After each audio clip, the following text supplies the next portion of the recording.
Hi guys, welcome to my channel reading lovers. I hope you are working hard. आज हम करने वाले हैं अपना नेक्स्ट सेशन। और अगर आपने अभी तक हमारे चैनल को सब्सक्राइब नहीं किया है तो ज़रूर कर लें। और आप अगर हमारी और वीडियोस देखना चाहते हैं तो चैनल की प्लेलिस्ट में जाकर भी देख सकते हैं। So let us start. आज इस वीडियो में जो फोकस रहेगा वो मेनली लैंग्वेज के ऊपर रहेगा, क्योंकि मेनली जो एग्ज़ाम्स के पॉइंट ऑफ व्यू से हमारा जो लैंग्वेज का पार्ट है यानी इंग्लिश लैंग्वेज का, दिस इज़ वेरी इंपॉर्टेंट और इसी का ही वेटेज रहता है एग्ज़ाम में। सो क्वेश्चंस है यहाँ पर। In the following questions 4 options are given, read them and select the most appropriate option. So यहाँ पर है कंपाउंडिंग। कंपाउंडिंग क्या होता है? मीन्स कई बार एग्ज़ाम में इस तरह का क्वेश्चन आ जाता है कि जो हम मतलब रीड किया होता है हमने, लेकिन हम उसको कंसिडर नहीं कर पाते।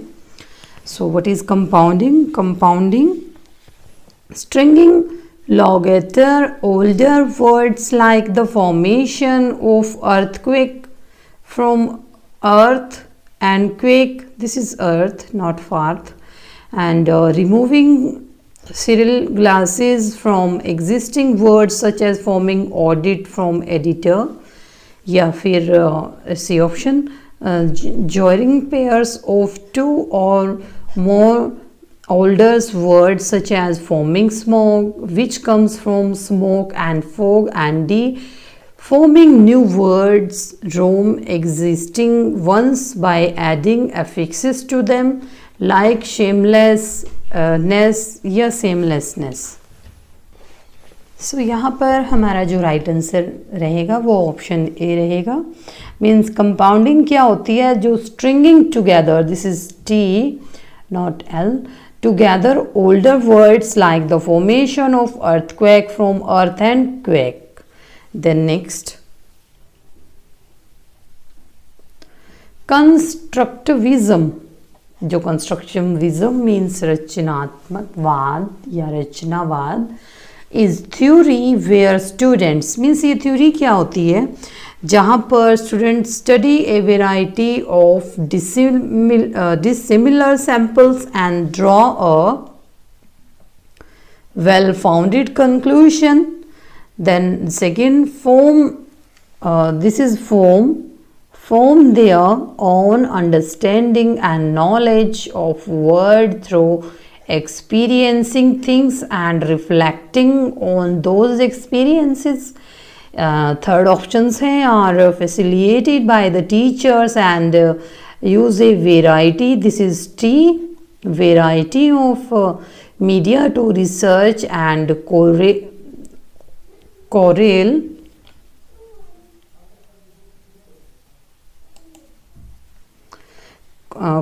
their own theories and construct their own learning aids, thereby gaining hands in own experiences. So mainly इनमें क्या होता है, इसमें थोड़ा समझने वाली बात होती है। जो जेन्युइन रीज़न होता है वही उसका आंसर होता है, मीन्स जो कॉमन सेंस को बताता है। तो यहाँ पर जो राइट आंसर है वो है ऑप्शन बी। मीन्स उसमें अंडरस्टैंडिंग बनती है from their own understanding knowledge of the world through experiencing and reflecting on this own experiences. Then 48, e-learning.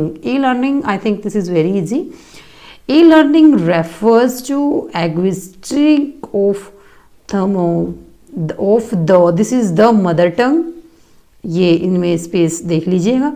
Learning English language as the first language, use of electronic media and information and communication technologies and language course for foreign languages. So e learning क्या होती है? E learning होती है use of electronic media, means इसी से ये consider हो जाता है।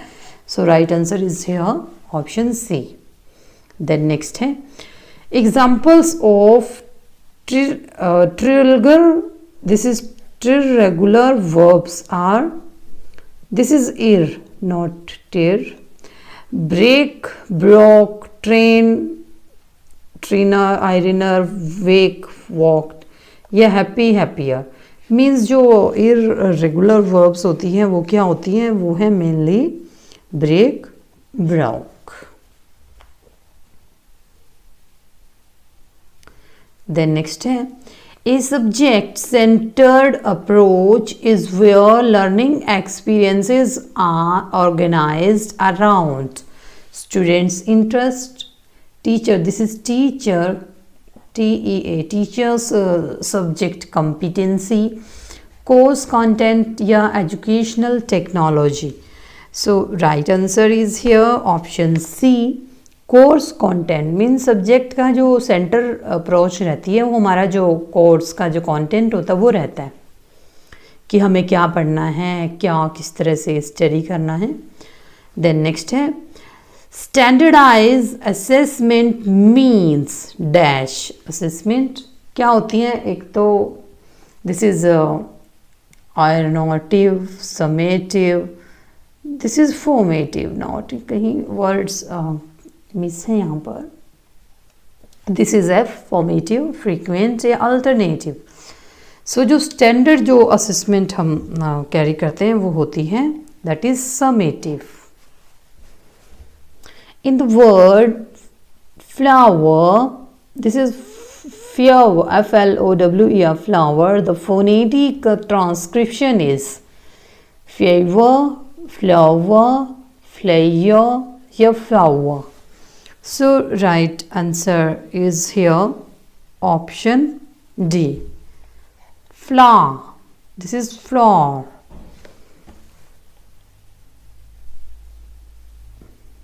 Then 53, the gathering skill while reading is means यहाँ पर लैंग्वेज के इस पार्ट में जो आपकी साइकोलॉजी है एज वेल एज ग्रामर बिल्कुल मिक्सअप करके दी गई है।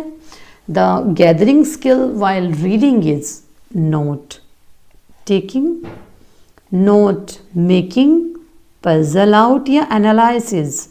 So right answer is here option B, note making. क्योंकि नोट जब हम स्किल्स गैदरिंग करते हैं, जब रीडिंग करते हैं तो हम नोट्स बना लेते हैं, मीन्स ये सबसे परफेक्ट तरीका होता है पढ़ने का।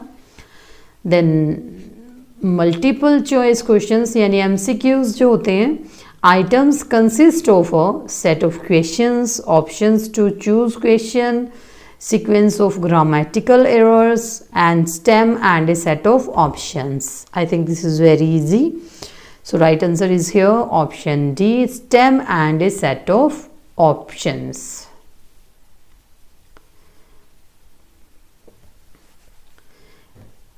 Bite it is for adaptive and positive behavior.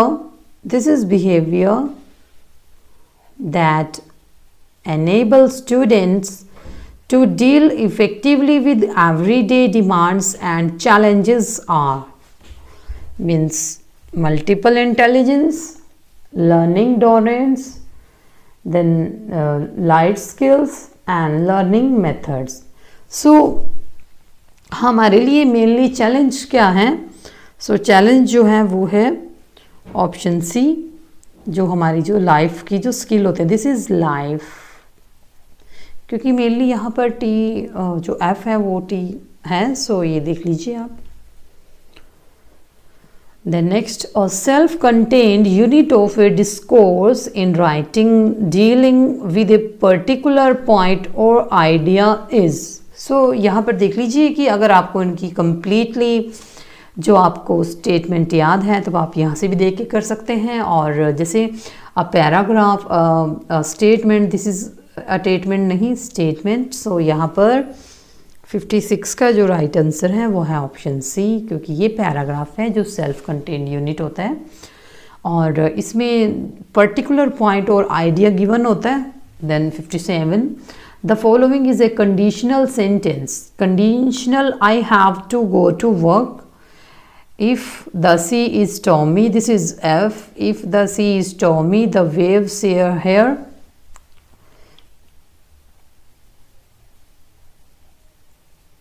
Shut the door, not shall. Shut the door. It's a sunny day, isn't it? So यहाँ पर जो conditional sentences होगा वो होगा option B. Yes, that is, ये कंडीशन है, अगर sea stormy है तो वेव्स हाई जाएंगी। Then 58, communication technology that enables sharing of educational resources within an institution, internet, telephone, audio video cassettes. ठीक है, सो यहाँ पर जो राइट आंसर रहेगा वो है option B, internet. I think ये डबलिंग है यहाँ पर, इंटरनेट मेल कुछ ऐसे हैं। देन नेक्स्ट है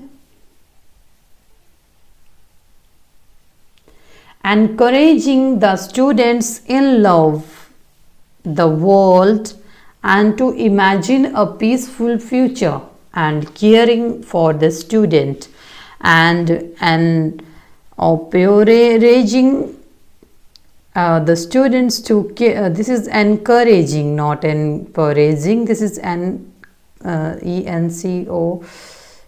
encouraging, COUR. To care for others is dash condition, distance, academic, values या vocational। कि अगर इस तरह के हम अपने बच्चों को सिखाते हैं तो वो क्या होगा, ऑब्वियसली दिस इज़ वैल्यूज़, जो मूल्य है लाइफ के, कि आप दुनिया से लोगों की केयर करिए, सबको प्यार से बोलिए, इस तरह। Then a communication teaching, this is technique that requires the listener to feedback what they have heard in their own words to confirm the understanding of both parties is dash listening, active, appreciative, informative या passive। So communication techniques क्या है यहाँ पर, वो है active. जो active रहेगा वही कम्युनिकेशन अंडरस्टैंड कर सकेगा। नेक्स्ट है, वी मूव टू 91।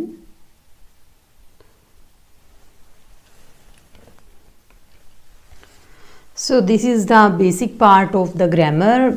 पिछले पार्ट में हमने कवर किया है, जो साइकोलॉजी भी है इसमें मेनली, और जो इंग्लिश टीचिंग लर्निंग इस तरह की प्रोसेस होती है। सो यहाँ पर है, विच one of the following words is an adjective, use, useful, using या यूजफुलनेस। हमें यहाँ पर एडजेक्टिव देखना है कि कौन सा वर्ड जो है वो एडजेक्टिव है। एडजेक्टिव है बी, यूजफुल। देन नेक्स्ट है, complete the following sentence with the correct option. My grandfather walks very quick, fastly, fast या नाइस। तो आप देख लीजिए क्या सेंस बनती है, my grandfather walks very fast या क्विक। सो यहाँ पर राइट आंसर है option C, very fast. This is very simple. Which of one of the following has a correct sentence pattern. तो यहाँ पर मेनली सिंटेक्स का क्वेश्चन है ये, क्योंकि पैटर्न देखना है हमें यहाँ पर। She put all the books on the table, she all the books on the table, put, ये तो ऑब्वियसली रॉन्ग है क्योंकि ये सिंटेक्स को कवर नहीं करता है। She put, she on the table, ये भी रॉन्ग है। सो हमारे पास जो मेनली जो 2 सेंटेंसेस बचते हैं वो देख लीजिए। सो हम अब इसको मैच करके देख लेते हैं। शी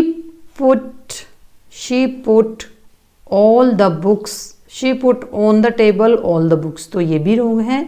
तो सही जो पैटर्न सही है, फॉलो करता है rules, she put all the books on the table, यानी उसने सारी बुक्स जो है किताबें हैं वो टेबल पर रख दी है, मेज पर। Then choose the correct pronoun to complete the following. This books is dash and that one is mine. Our book, yours और yours book. So this is very easy I think. So इसका जो right answer है वो है option C, this book is yours and that is mine. क्योंकि ये एक इसमें पोजेशन दिखा रहा है, पोजेशन दिखा रहा है, यानी मी, माइन, योर्स, इस तरह। देन नेक्स्ट है choose the correct word order. Word order देखना है हमें इसमें कि जो करेक्ट है। सो इसमें है Why she did leave so early? Why did she leave so early? Why did so early she leave? Why so early? So right answer is here. I think you देख लीजिए, आप इसमें देख लीजिए मेनली वर्ड ऑर्डर हम syntax में subject, object, verb, helping verb, फिर verb, फिर एडजेक्टिव, फिर एडवर्ब, मीन्स इस तरह की चीज़ें आती हैं। तो आप देख लीजिए ये WH फैमिली का वर्ड है। वाई डिड शी, ये इसको कवर करता है। सब्जेक्ट, हेल्पिंग वर्ब हो गया ये वाला, और फिर ऑब्जेक्ट हो गया ये मेनली, फिर वर्ब, इस तरह। Why did she live so early? So right answer is here option B. तो आप इनको कंसिडर करके करिए, डोंट बी इन हरी, आप जल्दबाजी मत कीजिए, तो क्वेश्चन रॉन्ग हो जाता है जल्दबाजी में। तो थोड़ा सा उसको समझ के करिए, इससे टाइम भी आपका सेव होगा। Pick out the correct sentence. There are shop near my house. There is shops near my house. There are a shop near my house. There is a shop near my house. तो इसमें जो correct sentence बनेगा वो बनेगा option D. There is a shop near my house. तो इसमें wrong है, देख लीजिए। There are shop, आर ये प्लूरल, ये सिंगुलर, ये प्लूरल, ये प्लूरल, ये फिर singular. There is a shop, तो ये करेक्ट रूल फॉलो करता है। Then right answer is here option D. Then 97, select the correct form of the verb she dash the right answer. knows, know, is knowing, known। तो ये आप देख लीजिए, this is singular, और तो इसमें सिंगुलर के साथ क्या आएगा? So right answer is here option A, knows. इसमें आएगा वर्ब की फर्स्ट फॉर्म के साथ एस या एस। ये वाला रूल फॉलो हो रहा है यहाँ पर। देन नेक्स्ट है fill in the correct, this is correct form of the verb when the, ये ओमिशन है यहाँ पर, range, we dash television, watched, watching, were watch या वर वॉचिंग। तो इसमें देख लीजिए आप, वी से हमें कंसिडर करना है। सो यहाँ पर जो एक्टिविटी है वो क्या हो रही है? वो कंटिन्यूस फॉर्म में हो रही है। सो इसका जो राइट आंसर रहेगा ऑप्शन डी रहेगा, क्योंकि यहाँ पर ओनली वॉचिंग है, यहाँ पर हेल्पिंग वर्ब का ओमिशन है। सो नेक्स्ट क्वेश्चन आता है यहाँ पर 99।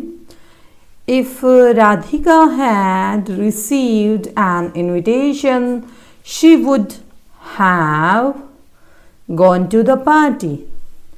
The above sentence tell us that Radhika did not receive the invitation, had received the invitation, is waiting for invitation, या did not want to got the party। सो इसमें हमें sense देखनी है, और उसके साथ ही हमें इसका सेंस जो सेंटेक्स है वो भी देखना है। सो यहाँ पर है जो राधिका है वो पार्टी में जाना नहीं चाहती है। So Radhika did not want, Radhika is waiting for the invitation. So right answer is here option C, क्योंकि यहाँ पर जो सेंस बनती है, इफ राधिका हैड रिसीव्ड, अगर उसको मिलता है तब। देन नेक्स्ट है fill in the appropriate determiner. Determiner fill करना है यहाँ पर। The ring is made of dash gold, the, a, no determiner या एनी। तो आप देख लीजिए यहाँ पर हमें जो डिटरमाइनर है वो भरना है a of. So right answer is here option C, no determiner. सो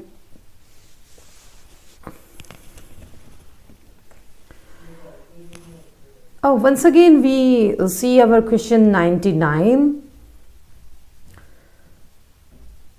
राधिका, अगर राधिका को इनविटेशन मिलता है so she would have gone to the party. So यहाँ पर I think this is not waiting for invitation, did not receive the invitation. So if you I think our right answer is here option A, not C, because जो sense है इसकी यहाँ पर वो ये बन रही है. सो आप देख लीजिए इस क्वेश्चन के बारे में, आप हमें कमेंट सेक्शन में ज़रूर बताइए कि इसमें कौन सा ऑप्शन आपको सही लग रहा है, ए और सी में से. देन नेक्स्ट है, complete the sentence by putting an appropriate determiner. You should always carry dash umbrella with you. सो आप डिटरमाइनर क्या होते हैं, जो स्थिति के अकॉर्डिंग जो यूज़ किए जाते हैं. Determiner I think you should know, जो ए एंड द इस तरह होते हैं. ए एन एनी फ्यू, ये जो वर्ड्स हैं दैट इज़ एनी सम, इस तरह जो वर्ड्स होते हैं वो डिटरमाइनर्स कहे जाते हैं. So right answer is here option B, क्योंकि एन अम्ब्रेला इसलिए आया है यहाँ पर क्योंकि ये वॉवल है. वॉवल कितने होते हैं, ए ई आई ओ यू, 5 वॉवल होते हैं. सो यू के साथ एन का यूज़ किया गया है. सो ये आर्टिकल वाला डिटरमाइनर है. देन नेक्स्ट क्वेश्चन है, Manjeet said to Anisha, this is a reported speech. आप नरेशन कह सकते हैं. इस तरह के जो वर्ड्स होते हैं, सेंटेंस होते हैं. Manjeet said to Anisha, could you please open the window. तो ये आई थिंक ये इम्पेरेटिव वाले हैं. सो आप इसमें देख लीजिए आपको कैसे इसको करेक्ट करना है. सो इसमें देख लीजिए, in the above sentence Manjeet is asking A question, giving an instruction, offering advice या मेकिंग रिक्वेस्ट. सो आप यहाँ पर देखिए कि जो मंजीत है वो किस सेंस की तरफ क्रिएट कर रहा है, वो क्या इसमें जो बात है या फिर कोई रिक्वेस्ट है, क्या हो रहा है. जो प्लीज़ है वो किसकी तरफ इशारा करता है, वो रिक्वेस्ट, प्रार्थना की तरफ इशारा करता है. सो यहाँ पर जो राइट आंसर होगा option D. So I think you should have the, you should know the meaning, because यहाँ पर जो प्लीज़ वर्ड लिखा गया है ये प्रार्थना को दिखाता है कि जैसे हम प्रार्थना करते हैं कि आप क्या कृपया जो है खिड़की खोल देंगे. देन नेक्स्ट है, no other member in the family is as intelligent as Raju is. So यहाँ पर कंपैरिजन है, the above sentence has the same meaning as. So इसी तरह का जो यहाँ पर मीनिंग हमें देखना है. Raju is intelligenter than any other member in family. Raju is not intelligent. Raju is more intelligent than any other member in the family. या other member in the family are not intelligent. So जो ये इसमें sense बना रहा है वही हमें sense इसमें देखनी है.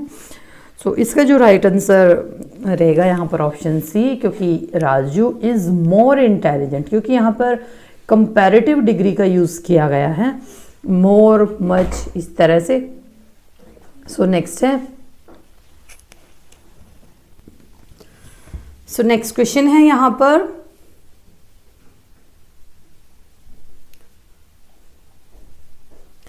complete the following sentences with correct form of the adjective. It was dash car he had even driven. Means इस तरह के जो जैसे हमारे पास क्वेश्चंस आते हैं एग्जाम्स में, सो आप सबसे पहले अपना क्वेश्चन ध्यान से पढ़िए, फिर देख लीजिए कि उसमें हमसे पूछा क्या जा रहा है. जैसे यहाँ पर एडजेक्टिव हमारे से पूछा जा रहा है, तो इसमें देख लीजिए कौन सा हमें फिल करना है. The more comfortable, the most comfortable, the comfortable, the comfortable est. Means ये देख लीजिए कि सेंस क्या बनती है इसकी. सो यहाँ पर हमारा जो राइट आंसर रहेगा ऑप्शन बी, क्योंकि जो सेंस होती है वो सेम ही रहती है. मोर कंफर्टेबल नहीं होता, मोस्ट कंफर्टेबल होता है, यानी इट वाज मोस्ट कंफर्टेबल, ना कंफर्टेबलेस्ट होता है ना मोर कंफर्टेबल होता है. तो इस तरह ये चीज़ें हमें बहुत कंफ्यूज करती हैं एग्जाम में. सो इनको ध्यान में रखिए. Choose the sentence which has the same meaning as the following sentence. Mahim got a higher grade that any other student in the class. Means जो यहाँ पर जो सेंटेंस है जो इसकी सेंस बन रही है, बाकी नीचे जो सेंटेंसेस गिवन है उसमें यही सेंस बननी चाहिए सेम। जैसे Mahim got the higher grade than any other student in the class, Mahim got a higher grade than any other student in the class, Mahim got the highest grade in class and Mahim got the highest most grade in the class. So our right answer is here option C.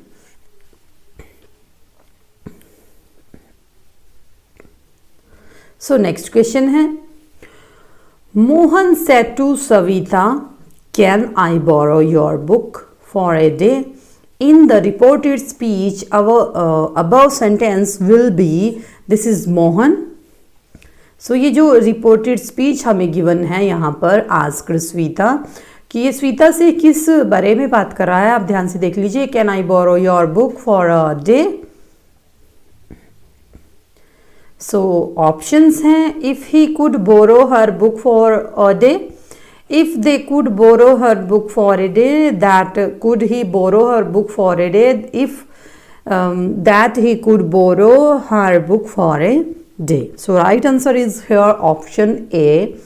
If he could borrow her book for a day means वो उससे possibility, Savita है कि possibility है ये यहाँ पर कि आप हमें मुझे एक दिन के लिए अपनी बुक दे सकते हैं।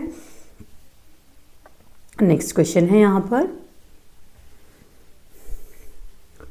She said to her brother, don't buy mangoes. In reported speech, the above sentence will be, she asked her brother to not buy mangoes, not to buy mangoes, don't buy mangoes, या don't not to buy mangoes. Means यहाँ पर हमें options given हैं, लेकिन जो sense होती है वो सेम ही रहती हैं कि इसमें क्या पूछा गया है।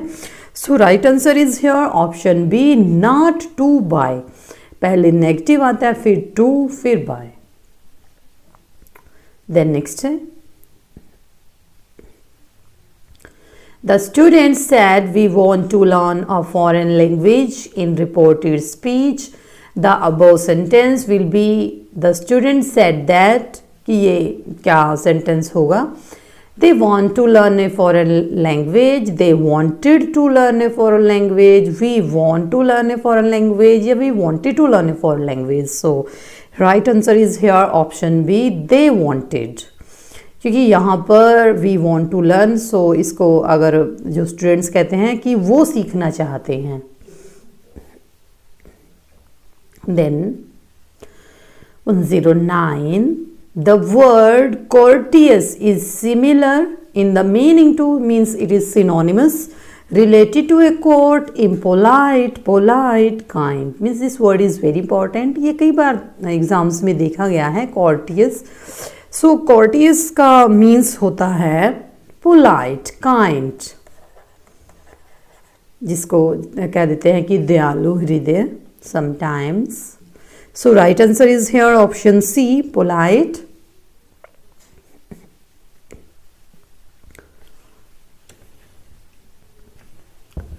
Which word has a meaning similar to significant? This is very easy. So options हैं prominent, magnificent, efficient या important. So right answer is here option D, significant. क्योंकि जो important होता है वो महत्वपूर्ण होता है, means ये important है यानी significant है।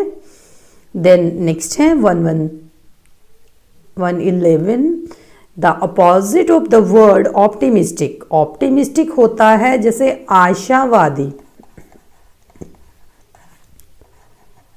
सो यहाँ पर इसका अपोजिट्स बनेगा pessimist, hopeful, ideal, dull. I think you can understood the answer. So right answer is here option A, निराशावादी, pessimistic. The word innocent is opposite in meaning to that of innocent. क्या होता है? जो मासूम होता है, शरीफ, सभ्य, क्लेवर, इग्नोरेंट, एक्टिव या guilty. So right answer is here option D, guilty. Innocent हो गया सभ्य और गिल्टी हो गया अपराधी। Then 13, pick out the word with correct spelling. Variety, variety, variety या variety. आई थिंक जो स्पेलिंग वाले वर्ड होते हैं आपको क्या करना है, आपको बस फ्लो में लिख देना है स्पेलिंग इस तरह, क्योंकि जो राइट फॉर्म होती है वो एकदम से हमारे हाथ से लिखी जाती है. So right answer is here option D. और मैच कर लीजिए, क्योंकि अगर आप श्योर हैं देन नेक्स्ट तो आपकी सही जाएगी spelling. Which one of the following has the correct spelling. Impressive, impressive, impressive है ये word. So right answer is here option C, impressive, क्योंकि इसमें डबल ई है, इसमें ईएस हो गया और इसमें एस का ओमिशन है. Point out the word which begins with a different sound, underlined.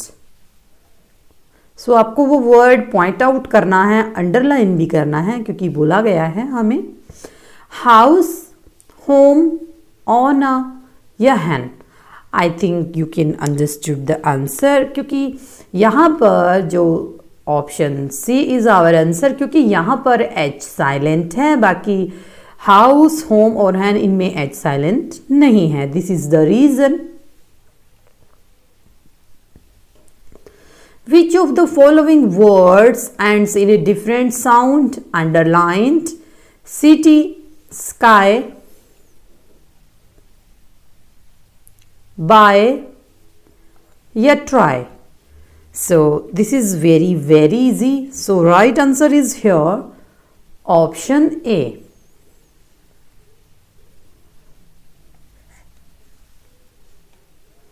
क्योंकि और में ए आई की ग्लाइड आती है, क्योंकि ये फोनेटिकल वर्ड्स हैं और इसमें ईटी की साउंड आ रही है. सो इस तरह से आप अपनी जो ये रिदम है, इनकी साउंड है, एसेंट है, इसको आइडेंटिफाई कर सकते हैं. देन नेक्स्ट क्वेश्चन है, identify the word which has different sound underlined in the middle. तो आपको मिडल में वो अंडरलाइन करना है जो वर्ड जिसका साउंड या एसेंट डिफरेंट है. सो देख लेते हैं. We can see foot, should, would या food. So I think answer is here option D, क्योंकि ये फूड, दिस इज, ये इसकी जो साउंड है ये डिफरेंट है. सो नेक्स्ट है, in which of the following words does the letter I have different sound? Underlined, finish, final, fit या film. क्योंकि यहाँ पर जो हमारा जो राइट आंसर है ऑप्शन बी है, क्योंकि इसमें फाई ए आई की ग्लाइड आई है यहाँ पर जो डिप्थोंग होती है, बाकी इसमें ई की साउंड आई है, चाहे आप ये देख लीजिए या ये. तो इस तरह फिट, फिनिश और फिल्म, क्योंकि ये जो साउंड का जो सिस्टम चलता है हमारा वो आपके फोनेटिक्स से चलता है. सो इसमें ए आई की ग्लाइड है. So this is our answer. Then next, pick out the word in which the letter C H यानी च have a different sound. Underlined, check, chase, chemical या chairman. I think answer is here option C. So C is our correct answer, क्योंकि यहाँ पर check, च की sound आ रही है इनमें, क्योंकि जो फोनेटिकल जो च होता है वो इस टाइप से बनता है और इसमें क की साउंड आ रही है, क. So this is our answer, क्योंकि यहाँ पर जो एच है वो साइलेंट है. Then which letter of the word com is not spoken? I think you should understood the answer, क्योंकि com जो word होता है जिसका हिंदी मीनिंग जो कंघा होता है, क्योंकि हम com बोलते हैं, b always silent होता है. So right answer is here option D, क्योंकि b कभी भी नहीं बोला जाता है, b always silent रहता है. Then 135. This is a question about reported speech. I have no time for myself, says Karuna. Karuna ने कहा कि मेरे पास अपने खुद के लिए समय नहीं है। This sentence can be written in reported speech, कि अगर आपको ये सेंटेंस रिपोर्टेड स्पीच में लिखना है तो आप कैसे लिखेंगे? Karuna says, Karuna said that, says that या सेड दैट। तो आई थिंक इस तरह के क्वेश्चंस आप कंपैरिजन करके ही करिए, ये बहुत ही इजी रहता है।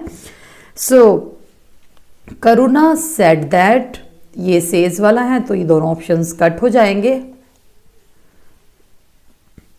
Then Karuna said that she, यहां तक सेम रहेगा। She had no time for myself और हर सेल्फ। सो यहाँ पर आपका ये देख लीजिए माई सेल्फ, सो ये रॉन्ग हो गया। So our right answer is here option A यानी 1, और ये बिल्कुल लिटिल बिट डिफरेंस है। सो यही आपको देखना है, यही कंसिडर करना है।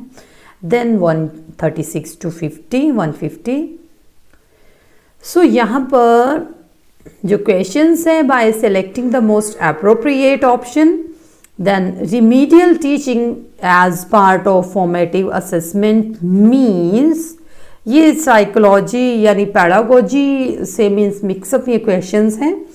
Diagnosis and addressing gaps in learning, teaching beyond the text books, extra coaching by parents, teaching for gifted students. So right answer is here option A, diagnosing and addressing gaps in learning.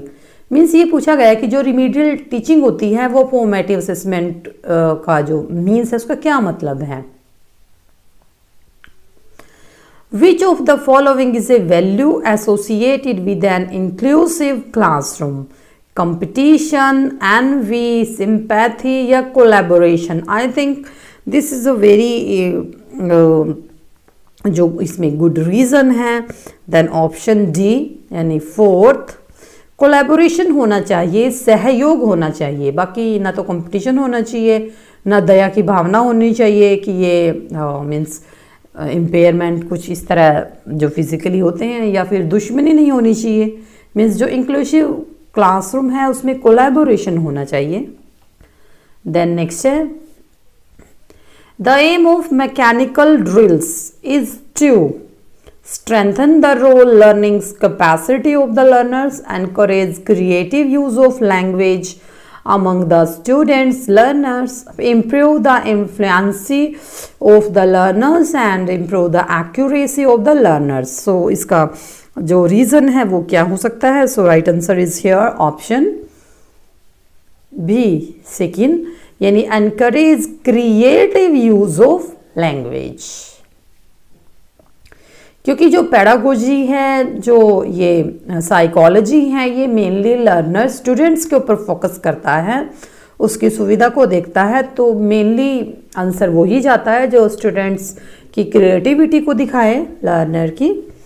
Learners are involved in individual activities, that is pair work, group work, whole class work, because these provide the learners enough opportunities to relax in a language classroom, have the sole aim of introducing variety in a language classroom, enable to already overworked teacher to preserve her energy, thereby becoming more effective, and afford the learners opportunities to use the language in a focused manner for real life interaction. So right answer is here option D, because this is the genuine reason कि ये सिखाती है बच्चों को जो असली जो classroom है, हमारा जो जीवन है, उसमें हम अपनी जो अपॉर्चुनिटीज हैं, अवसर हैं, उनका लाभ कैसे उठाते हैं। Then 140, which of the following statements is true? जो ट्रू है वो हमें देखना है। Then all formative tasks are meant for assessment. Formative assessment to be effective must be conducted only after teaching a lesson, while all formative tasks are meant for improving teaching learning. Some are used for Assessment 2 and formative assessment help us to grade students into good, average and poor. So right answer is here option C means 3. Yani while all formative tasks are meant for improving teaching learning. Then 41. When young learners seem to lose interest in lesson, the teacher should. Teacher को क्या करना चाहिए जब बच्चे पाठ से अपना रुचि खो दें? टेल ए स्टोरी और conduct an interesting activity, ask them to sit quietly for some time, allow them to go out and play, ask them to sleep for a while. So right answer is here option A. उनको एक ऐसी story बता दी जाए जो एक उस कहानी से रिलेट करती हो, इंटरेस्टिंग हो. Then 42. The Right of the Children to Free and Compulsory Education Act 2009 has included all-round development of the child as one of the aims of education because it nurtures the physical, mental and emotional aspects of the child.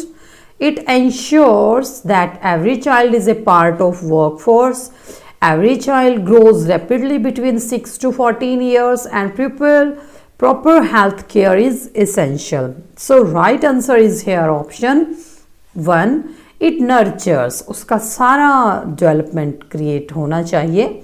Then 143. Teachers do not give the meaning of new words to learners directly because learners do not like to be given the meaning of the words. It prevents learner from discovering the meaning through puzzling out class using clues. Learner already know the meaning of the words and vocabulary will not be enriched. So right answer is here option B. ये बच्चों को prevents करता है, उनको नई जो discovery है means उनको पजल होने से रोकने के लिए. Then 44. Which of the following is an instance of non-formal learning? Non-formal learning means children learning to cook from their parents, children learning a new game from friends, then children learning through correspondence lessons and children learning to draw from their art teacher. So right answer is here option C. Learning through correspondence lessons. Then 145. Group project work helps in developing. जो project work होते हैं वो हमें क्या develop करने में मदद करते हैं? A high level of ambition to achieve, collaboration, critical thinking, problem solving, competition among learner to excel in academics, good memory in young learners. So right answer is here option B. उनको collaborate करना सिखाते हैं, critical thinking. What type of questions promote thinking skills in children? Factual questions, question based purely on reading text, personal response questions, closed-ended questions. So right answer is here option 3rd, personal response question. 147.